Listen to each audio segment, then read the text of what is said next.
The palace's scary silence is killing Meghan and Harry every day. Sussex is really apart. Well, folks, I wish that I could tell you I have some breaking news to share with you, but unfortunately, that wouldn't be true. I have been trying my best to figure out what is really going on, but there's nothing here that you don't already know. And I would guess the BBC and other news outlets were asked by the palace to be sympathetic to any reporting of Harry at the King's coronation in May. But I can tell you there was a BBC journalist who told me that Harry and Meghan have been living separate lives for quite some time now. Now, did this news come from the palace? Well, nobody's willing to say.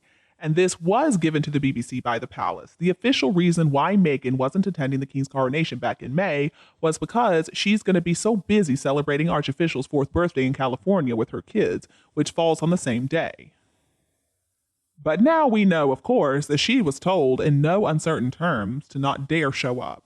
So why did the palace cover up for her? Why did the palace just let her use the excuse of Archofficial's birthday? Could it have been that the palace simply did not want to deal with Meghan Markle's drama played out all over the news in the run-up to the coronation? Yeah, most likely. But was she not seen out and about hiking with friends on Archofficial's birthday? She didn't seem to have arranged a birthday party for him, just a gathering of paparazzi to take some photos of her in her overpriced jewelry. Where on earth was Archie? And then Harry was in such a rush to leave the coronation and head back to LA to see Archie on his birthday that he supposedly didn't even have time to say goodbye to his own father. But as I recall, we never even saw a blurry photo of Archie's birthday party. I mean, poor thing, if he's real. He probably never got to enjoy his special day. I mean, I guess a party with Meghan in attendance anyway. But what we don't know, after being told she was not welcome, is if Meghan instructed the palace to release the news that she was remaining in the US because of Archofficial's birthday. And if this was the case, then it looks to me like she still has control of the narrative.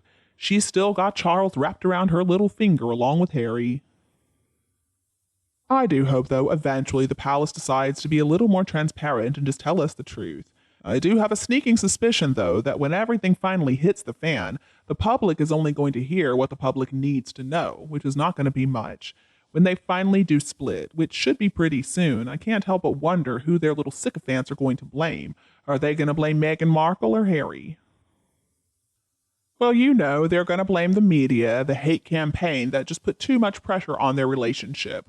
Of course, it couldn't have anything to do with their own behavior, and they're probably going to claim the royal family pushed the media into doing so. But what I cannot understand is why any information that cannot be released in the UK has not been forwarded to a reputable journalist in the US. Now, maybe King Charles wants to hide stuff that makes him look weak, makes him look ineffective in dealing with this whole issue. But the thing about it is, he does not control the entire world.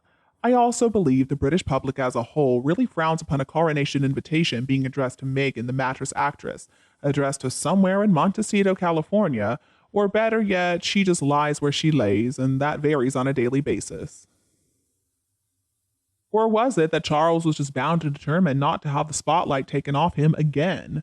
Because Harry's presence, and then Meghan's too when she came with him, wrecked a whole series of once-in-a-lifetime royal events, right from the death of Prince Philip. Charles should have had the nerve, though, to keep them away from the very start. They made it abundantly clear, both in words and in writing, how much they hate both Britain and the royal family and all the people in it. At times, Charles can be pretty self-indulgent and pretty stubborn, too. I don't even want to think about how many different outfits he has dressed up in since the Queen passed away. I guess he needs a castle to keep it all in. I think Charles did not want to risk losing the limelight yet again at his coronation. Now, supposedly, that was one of the biggest problems that he had with Diana.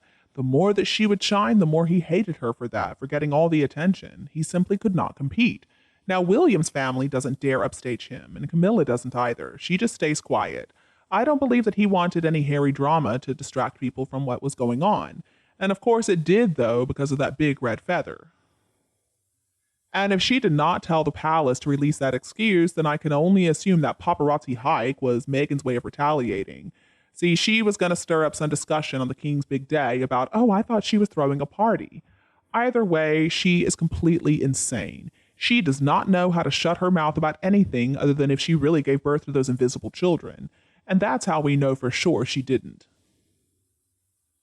Another thing is, the Archie's 4th birthday reason kept things pretty quiet to get the coronation out of the way without Meghan pulling some kind of little stunt. Negotiations for her final payoff are going to have been in the works for quite some time. Lady C actually made the point that the palace is holding the cards, and I believe her. Now, the coronation passed without Meghan showing her face or trying to upstage anyone like she did at the Jubilee. But I think her worst behavior came when the Queen passed away and during the funeral. I mean, I was disgusted. Meghan, I'm sure, is going to be pissed off that she was told to stay away, but she's got those dollar signs in her eyes, and not only because this was her plan the whole time. See, right now, Meghan needs money more than ever because everything that she's gotten involved with since marrying Harry has fallen apart, and she's not been making the money that she thought she was going to. But perhaps even worse than that, doors are being slammed in her face on a daily basis. That big dream of hers to go into politics is never going to happen. Meghan Markle is experiencing humiliation as the California governor is blocking her number. When I saw those photos of Meghan and her friends out on that hike, I couldn't help but wonder if, after the excuse of the Archie birthday party, Meghan decided to go on this alleged hike on that weekend to basically give the middle finger to everybody and call a pap opportunity to point out what is way more important in her life than any coronation. I mean, a child's birthday that we have no proof of, and a casual, most likely very short hike. Well, there was lots of proof there. Meghan Markle, after all, is a very nasty piece of work. She's a monster, and nothing would surprise me. But there are some pretty good investigative people out there who might refuse to accept being palmed off with this nonsense. The British people are also going to be very interested if Meghan is going to come back or not. I hope she doesn't, but who knows? And as for Harry, well, he's already proven that he is not to be trusted, and of course he shouldn't be welcomed back. I mean, he wants his status and perks back, and he thinks that's going to happen. But I think William is going to be incredibly strong in this. I think that Harry needs to be sidelined just like his Uncle Andrew, whose crime was actually a lot less than Harry's. The royal family simply do not need somebody like Harry in their midst. It's a total mystery to me as well why one or more have not already discovered enough to break up this whole web of lies. I understand that there could be legal restrictions on that being done in Britain, but I cannot understand why this important information has not been passed on to some US journalists. Apparently Meghan is holed up in some room at a hotel in LA. I don't know what she's scheming, but you know it's something. And I did hear a source say that apparently the BBC has made some offers to WME, her reps, for her to do a guest appearance on Strictly or a Christmas guest appearance on Strictly. I don't even want to imagine what she would look like prancing around. That is a sight that most of us would never want to see, and Meghan would also need so many minders to keep her away from the UK public. Now that aside, if it's true, the BBC are going to lose so many people who are paying for their TV license when it's funding people like Meghan Markle. And you, what do you think about her? Please tell me your opinion below in the comments. If you preferred our video tonight, don't be afraid to like and share it with your friends and relatives who need it anytime you want. And don't be afraid to click the subscribe button to get more updates in the future. Thank you so much for tuning in, have a lovely weekend, and we'll be back to see you all tomorrow.